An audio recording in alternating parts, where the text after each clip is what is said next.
General Hospital spoilers for Friday, April 3 are loaded with massive confrontations and shocking decisions that will alter the landscape of Port Charles.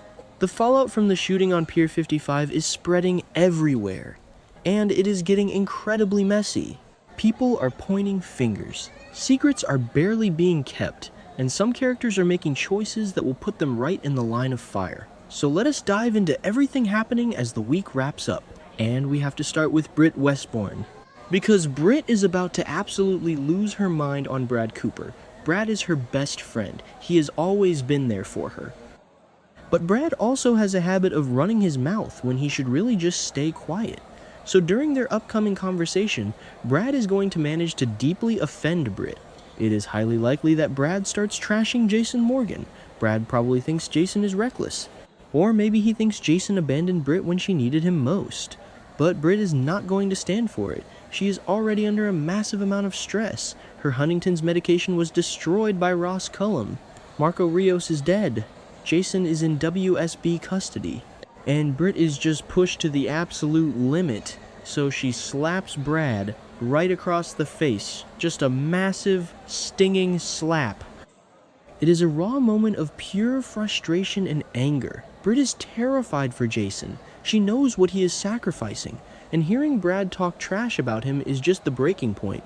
But after the slap happens, Britt is going to calm down. The adrenaline will fade, and her brilliant mind will start working again, because Britt knows Jason better than almost anyone. She knows Jason would never just get sloppy and get caught like this. Jason is a professional, and Jason was about to take Cullum out.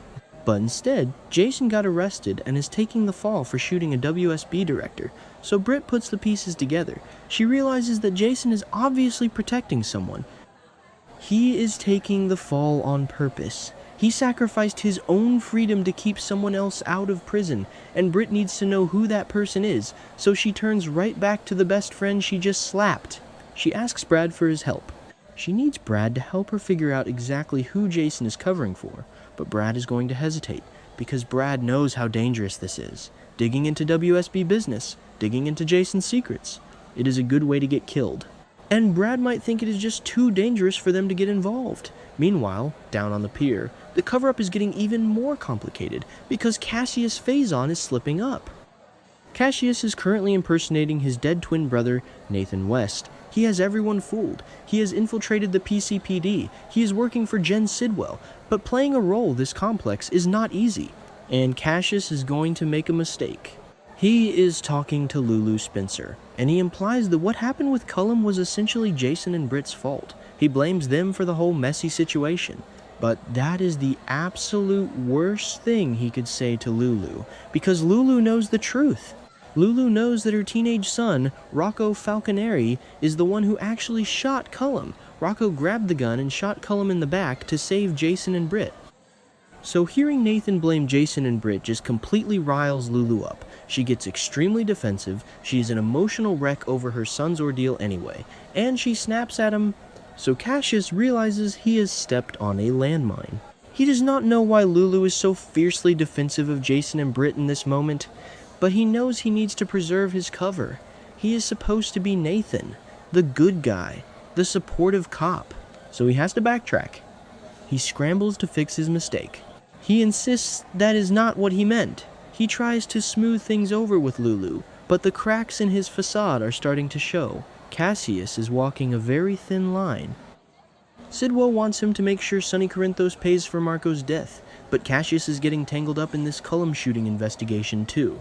And General Hospital spoilers say Nathan is going to score some new information soon, so fans will have to stay tuned to see exactly what he does with it, because if Cassius finds out about Rocco, he could use that to destroy everyone. And speaking of the investigation, Dante Falconeri is trying to do his job. He is exhausted. He is stressed.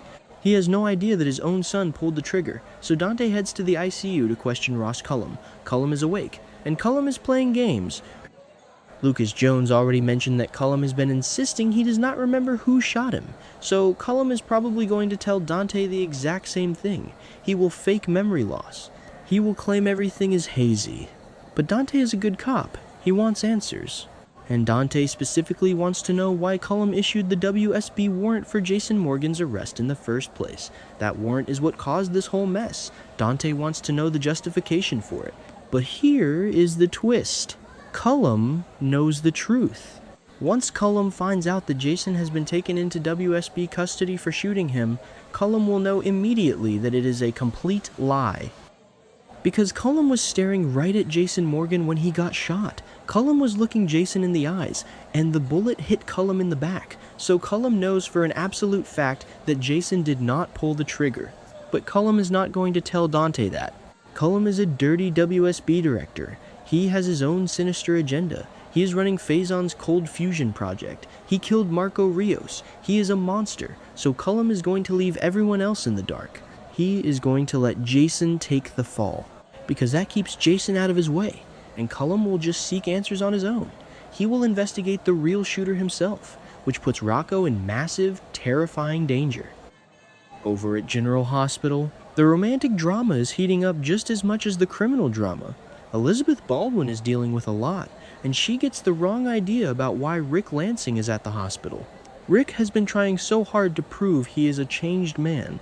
He wants a future with Elizabeth, but their history is so incredibly dark. The panic room, the manipulation, it is hard for Elizabeth to just forget all of that. So she jumps to conclusions. She thinks Rick is up to his old tricks. She thinks he has an ulterior motive for being there, but Rick is going to rush to his own defense. He is going to plead his case. He is going to swear that he is just there for her. He wants to be a better man. He wants to support her, and his defense is actually going to work. Because Elizabeth makes a huge decision. She officially decides to give things another try with Rick. She is going to open her heart to him again. She tells him that she sees a future for them. It is a massive step for Elizabeth, but it is going to crush someone else. Because Dante gets the news from Elizabeth, and it catches him completely off guard. Dante and Elizabeth have been getting closer. They have bonded, and Dante clearly has developing feelings for her, so hearing that she is going back to Rick Lansing is just a punch to the gut for Dante. Liz mentions her decision casually. Or maybe she wants to be honest with Dante, but it leaves Dante wishing she would have just walked away from Rick instead. Dante does not trust Rick. Nobody really trusts Rick except maybe Sonny right now, so Dante is going to be incredibly disappointed. And he will have to watch Liz walk right back into a potential disaster. Meanwhile, at Windermere, the tension is thick enough to cut with a knife. Lucas Jones is living a nightmare. His boyfriend Marco Rios was stabbed to death. And Lucas knows exactly who did it. Lucas knows Ross Cullum is the killer, because Jocelyn Jacks helped him connect the dots. But Lucas is keeping that a secret. He is playing a very dangerous game. He is having a conversation with Jen Sidwell about Marco's demise. Sidwell is Marco's father. Sidwell is a ruthless, vengeful man. And Sidwell thinks Sonny Corinthos is responsible for Marco's death. Lucas knows Sonny is innocent. Lucas knows Cullum is guilty. But Lucas stops short of accusing Cullum during this conversation. He holds his tongue. He does not reveal what he knows, because Lucas is forming a plan. Sidwell has already mentioned that Windermere would always be Lucas's home.